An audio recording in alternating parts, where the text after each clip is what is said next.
gracias al Círculo Mexicano de Profesores de Filosofía por organizar esto y también a la Universidad Autónoma de Querétaro, pues por facilitarnos este coloquio y poder llegar a más personas. Si me permiten, voy a compartirles pantalla. Bueno, algunas cosas las voy a ir hablando un poquito mucho más rápido, dado que el maestro Barrón y sus colaboradores ya han presentado algunas cosas en la mesa que nos antecedió. Bueno, pues efectivamente, como han comentado, mi texto se titula Algunas reflexiones sobre la reforma educativa del 2022. Pongo énfasis en lo que sería la modificación de la educación media superior. Hago algunas acotaciones breves sobre la educación básica y su repercusión en la enseñanza de la filosofía. Bueno, el triunfo electoral del gobierno actual en el 2018, sin lugar a dudas, llenó de esperanza a muchos mexicanos. Se pensaba que sectores como la educación, la salud, la economía, la seguridad o la cultura serían por primera vez prioridades en el diseño de las políticas públicas. En el 2019 se canceló la reforma educativa del gobierno anterior, se modificó el artículo 3º constitucional y también se creó una nueva ley general de educación. Esto hizo posible suponer que los mexicanos gozaríamos de una educación integral, de calidad y que respondiera a las necesidades sociales de nuestro país. En ese mismo año, es decir, en el 2019, se dio a conocer por parte de la SEP que el nuevo modelo educativo se llamaría la Nueva Escuela Mexicana, que tendría como característica fundamental reflexionar sobre los avances normativos en materia educativa, cambios y transformaciones en el aula, la escuela y el sistema en su conjunto para lograr una transformación social. En marzo del 2020 fuimos convocados a un coloquio en la Cámara de Diputados para exponer la pertinencia de incluir la filosofía para niños en la malla curricular de la educación media superior y así atender al mandato constitucional. Emanado de este encuentro nació el Comité por la Inclusión de la Filosofía en la Educación Básica, que elaboró una propuesta que se le presentó a las autoridades de la SEP. En el 2020 se anunció también la modificación de los libros de texto de la educación básica, principalmente en la primaria. Los materiales, lejos de incluir a la filosofía, que es el mandato constitucional, representan un profundo retroceso, pues los contenidos son desordenados y se orientan más a la educación socioemocional que a la ética o a la formación cívica. Están llenos de un lenguaje ajeno a los niños y las ilustraciones son bastante confusas. Ante esta problemática, presentamos un análisis detallado sugiriendo su reelaboración. La respuesta de la SEP fue que los libros estaban hechos y ya no había manera de modificarlos. En el CONALITEC, cabe hacer el anuncio, ustedes pueden consultar los libros, incluso pueden hacer una comparación con los libros de proyectos o de reformas educativas anteriores y van a poder corroborar con sus propios ojos cómo esto que les comento es una triste realidad. A principios de este año, las autoridades educativas de nuestro país anunciaron una profunda reforma educativa en la enseñanza básica y en la media superior, que causó preocupación entre los expertos y particularmente entre algunos sectores de la comunidad filosófica.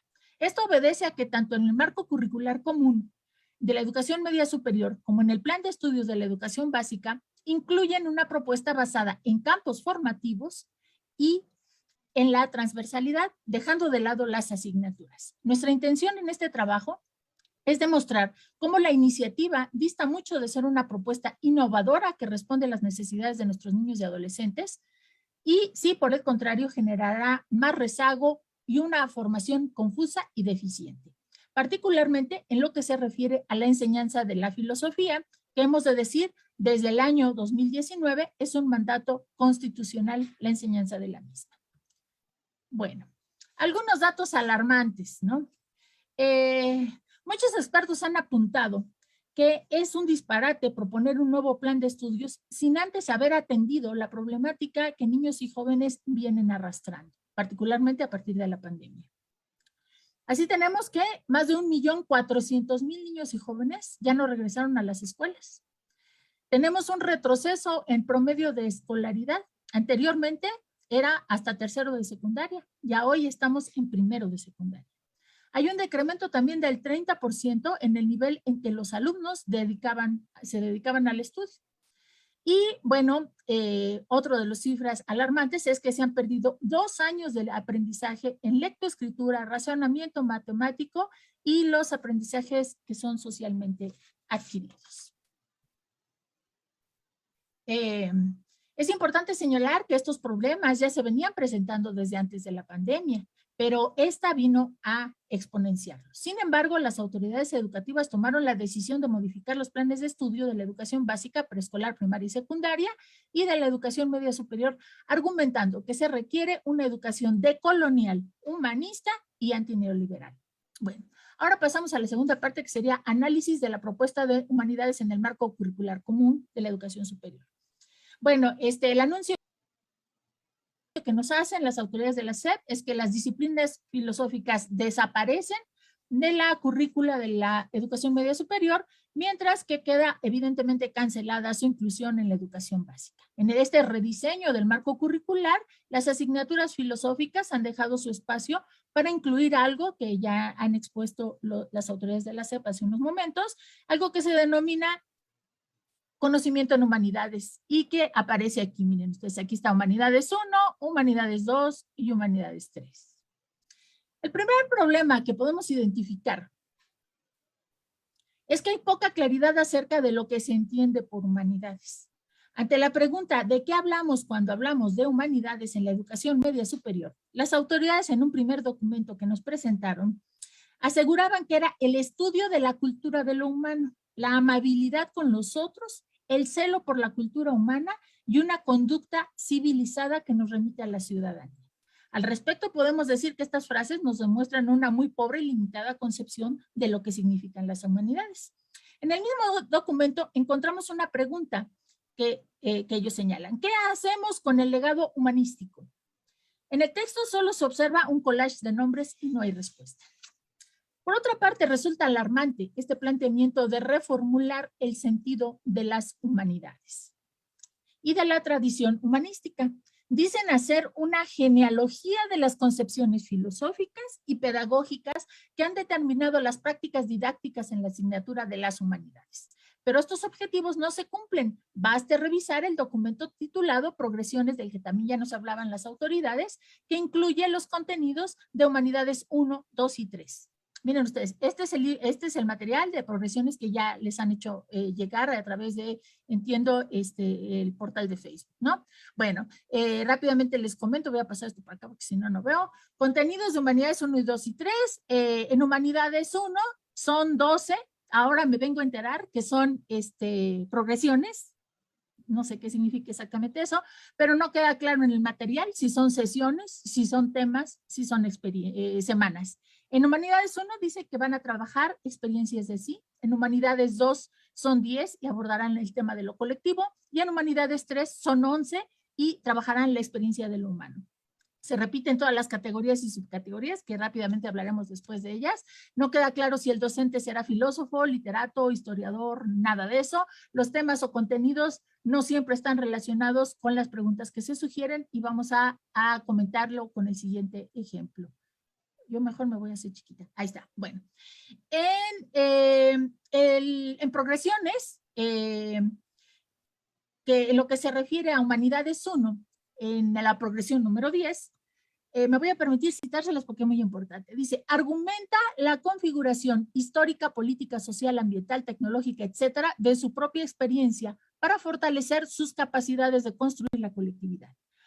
Hay que colocar al estudiante en situación de emplear técnicas humanísticas para comprender, fundamentar, justificar o tomar decisiones sobre su experiencia de sí. Las técnicas humanísticas exigen que quienes hacen uso de ellas, la verdad, la relevancia, la validez, la veracidad, la autenticidad de sus afirmaciones. Las estructuras de los argumentos pueden ser lógicas, retóricas, heurísticas o literarias, pero el resultado que interesa es que los estudiantes estructuren y fortalezcan la experiencia de sí. El diálogo con los otros es una herramienta poderosa para distinguir si una afirmación de deseo sobre la propia vida es factible. Y esto ocurre sometiendo esta afirmación que contiene una postura de quien la enuncia a un proceso de argumentación con y frente a los otros. En primera instancia, ¿qué podemos decir? Bueno, en primera instancia podemos decir que se solicita al docente que promueva en el alumno la capacidad de argumentar su propia configuración. Sin embargo, si uno revisa las progresiones, en ningún momento se dota a los alumnos de herramientas que les permitan ejercer el quehacer argumentativo. Tampoco se trabaja con ellos aspectos o reglas lógicas que les permitirían detectar argumentos falsos o razonamientos inválidos. Menos aún se promueve en los jóvenes el ejercicio del pensamiento crítico. Otro grave problema que detectamos es que, sin explicar que son herramientas humanísticas, dicen que exigen hacer uso de la verdad, la validez y la veracidad o la autenticidad, pero no dicen cómo se logra que los docentes en el aula o en la escuela conviertan al salón en una comunidad de diálogo donde deliberarán las razones expuestas y se valorará con base en la verdad, la veracidad, la autenticidad o la validez, si todo esto es algo que nunca se ha trabajado en clase. En las progresiones se sugiere que esto que les leí, el apartado número 10, se trabaje con Goethe y con Protágoras de Abdera. ¿Cuáles serían las obras que trabajarían? Los padecimientos del joven Berta y Distoy-Ligoy. ¿Y cuáles son los conceptos que nos sugieren que se trabajaría en clase? Validez y discurso tópico. Pero vean ustedes las preguntas que ellos nos sugieren. ¿Qué tipo de relato harías de tu vida? Y la segunda que nos sugieren es cómo convencerías con palabras a alguien de que eres una buena persona. Como podemos ver, estas preguntas no tienen nada que ver ni con lo que se está planteando como materiales a trabajar, ni mucho menos con lo que sería el contenido de esta progresión número 10. Bueno, ante semejante confusión y poca claridad, podemos preguntarnos cuál es el origen de esta situación. A nuestro juicio, el problema surge ante la absurda idea de eliminar las asignaturas humanísticas y filosóficas en aras de plantear una supuesta articulación transversal de estas disciplinas con otras áreas del conocimiento. Al parecer, la justificación parte de la idea de que anteriormente en la escuela, en la educación media superior, no se ha tomado en serio la didáctica de las humanidades. Sin embargo, podemos decir que la articulación transversal, a nuestro juicio, es un momento posterior del aprendizaje, pues previamente se deben de tener los conocimientos, las habilidades, las actitudes que las disciplinas humanísticas ofrecen para en un segundo momento articular estos saberes con las otras disciplinas. Podemos decir, en otras palabras, que para tejer primero tenemos que contar con los hilos, ¿no? No veamos cómo los jóvenes puedan tener una formación integral sin las humanidades y las ciencias abordadas con toda claridad y precisión. Una de las falacias de las autoridades educativas es vender la idea de que la transversalidad será la única forma de evitar que se dé la fragmentación del conocimiento y del enciclopedismo. En primera instancia, debemos recordar que toda una tradición desde la Grecia antigua, ¿no? Tiene una razón de ser porque existen las asignaturas. Bueno, sin lugar a dudas, debemos apostar por una educación integral y ello será posible no tomando como punto de partida la transversalidad, sino que ha de ser un momento posterior, una segunda etapa donde se ejerce, se cuestiona y se aplica lo aprendido. Un segundo momento donde se practique el ejercicio multi, inter y transdisciplinario, donde podremos generar un aprendizaje significativo que ejerce el pensamiento crítico, creativo y cuidante. Solo así estaremos trabajando en la conformación de mejores ciudadanos y mejores seres humanos. Bueno, no les voy a repetir esto porque seguramente ya se trabajó con las autoridades. Esta propuesta del marco curricular común tiene dos aspectos fundamentales. Uno es el currículum fundamental, donde están recursos sociocognitivos que incluyen comunicación, pensamiento matemático, conciencia histórica y cultura digital. Y la otra área sería las áreas de conocimiento, donde incluyen ciencias naturales, sociales y humanidades, ¿no? La otra parte de este currículum sería el currículum ampliado, donde se abordan los cursos socioemocionales y ámbitos de formación socioemocional, donde es importante señalar que aparece algo que quién sabe qué es, que se denomina práctica y colaboración ciudadana, entre otros aspectos, ¿no? Bueno, no entramos en detalle en eso. se puede consultar a detalle en los materiales que la SEP ha publicado. En fin, bueno, en múltiples ocasiones hemos expresado nuestra preocupación en la configuración de este diseño curricular. No tenemos claro cuál es el criterio para determinar que la comunicación, el pensamiento matemático, la conciencia histórica y la cultura digital son recursos sociocognitivos. Tampoco sabemos por qué la filosofía no entraría ahí. Eso es algo que no nos han explicado ni nos han dado respuesta. En fin, sin más explicaciones, pues la subsecretaria de Educación Pública, pues media superior, perdón, de la Educación Pública, ya hizo la presentación oficial, como ya se mencionó también anteriormente, ya está publicado en el Diario Oficial de la Federación, pues este acuerdo secretarial, ¿no? En el documento, hay un documento final, estos son, ha habido como varios documentos, ¿no? Y el documento final, podemos encontrar lo siguiente, acerca de la definición de lo que ellos considerarían que serían las humanidades, ¿no? Nos dicen que las humanidades tienen que ver con aspectos de la lógica, la ética, la estética, la teoría del conocimiento, la filosofía política, la historia de la filosofía y la literatura. Esto se trabajará con los objetivos que se requieran para generar efectos en su experiencia personal, es decir, de los jóvenes, y en la experiencia colectiva presente y futura, y así participar en la transformación de la sociedad. Sin embargo, cuando uno revisa las progresiones y todos los documentos que han presentado, no encontramos, y lo podemos demostrar, no encontramos que la lógica, la ética, la estética, la teoría del conocimiento, la filosofía política o la historia de la filosofía se encuentren en este proyecto. Si el objetivo de las humanidades es generar en los jóvenes efectos en su experiencia personal, en la experiencia colectiva, presente y futura, y participar en la transformación de la sociedad. ¿Qué papel tiene? Nos podríamos preguntar entonces la conciencia histórica, que era uno de los componentes del currículum fundamental en el área de los recursos socioemocionales. ¿Qué papel tiene entonces la conciencia histórica en los recursos sociocognitivos? Perdón, si son áreas o campos distintos. Y si es así, ¿por qué se empalman estos saberes? ¿Se repiten? ¿Por qué se diseña un recurso sociocognitivo llamado conciencia histórica si lo mismo se pretende abordar en humanidades 1, 2 y 3? Bueno, continuando en el análisis de la propuesta, hay algo que ya también se habló, lo mencionaremos rápidamente, ¿no? Ellos trabajan en categorías y subcategorías. Bueno, desde la filosofía, evidentemente, nos podemos hacer una gran reflexión acerca de esta problemática. Sabemos que cotidianamente para todo el mundo las categorías son un ejercicio de clasificación, ¿no? Así se clasifican desde hoteles, restaurantes, huracanes, temblores, etcétera, ¿no? Bueno, para la filosofía son una forma de explicar el mundo, ya sea como predicados, como explicación ontológica o como conceptos puros del entendimiento.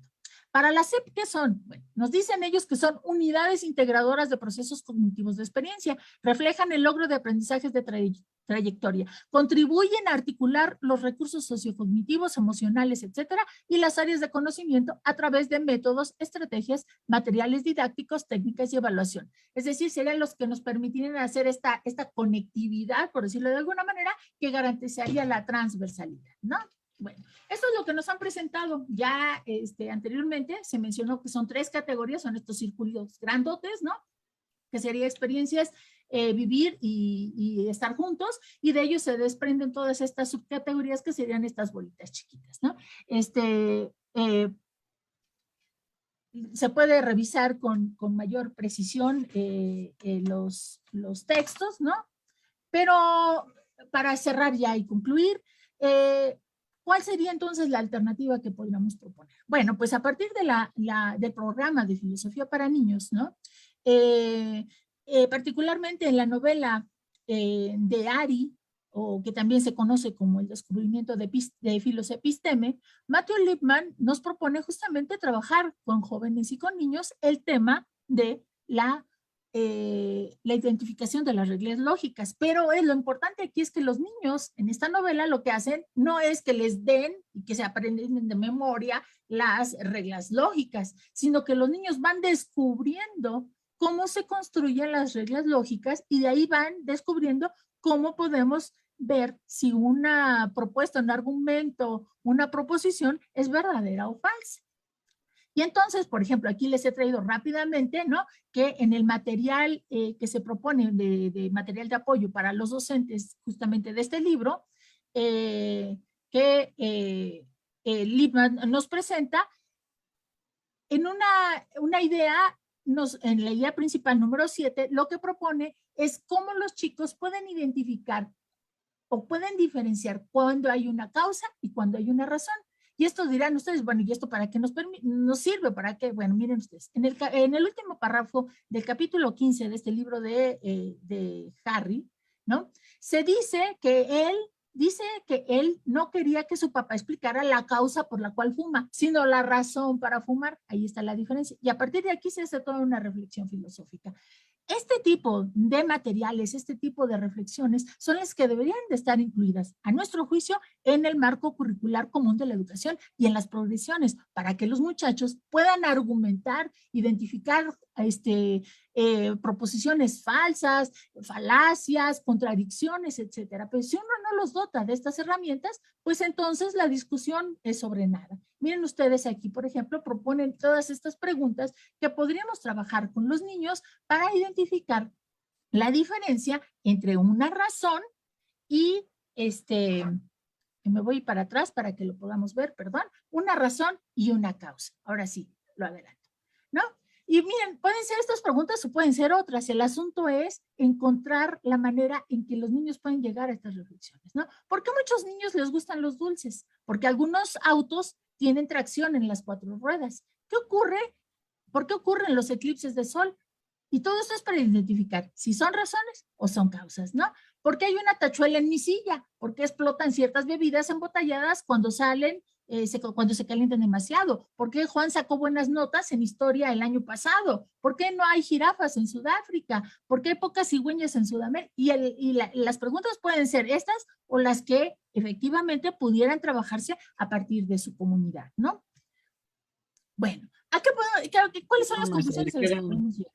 Sí, ya concluyo. El abandono escolar no se evita con cambiar de nombres de las asignaturas y ahora llamarles problemas. Este marco curricular, desde nuestro punto de vista, es caótico, difuso y confuso.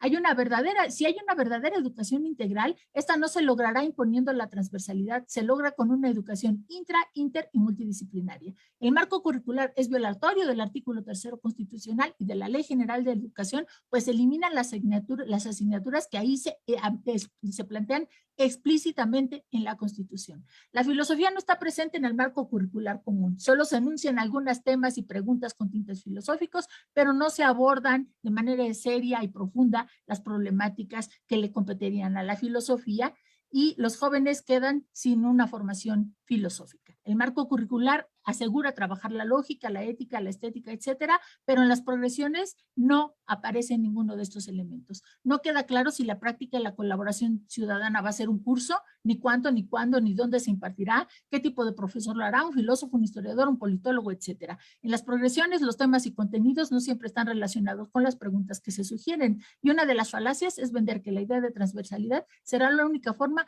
para evitar que se fragmente el conocimiento y el enciclopedia. Muchas gracias.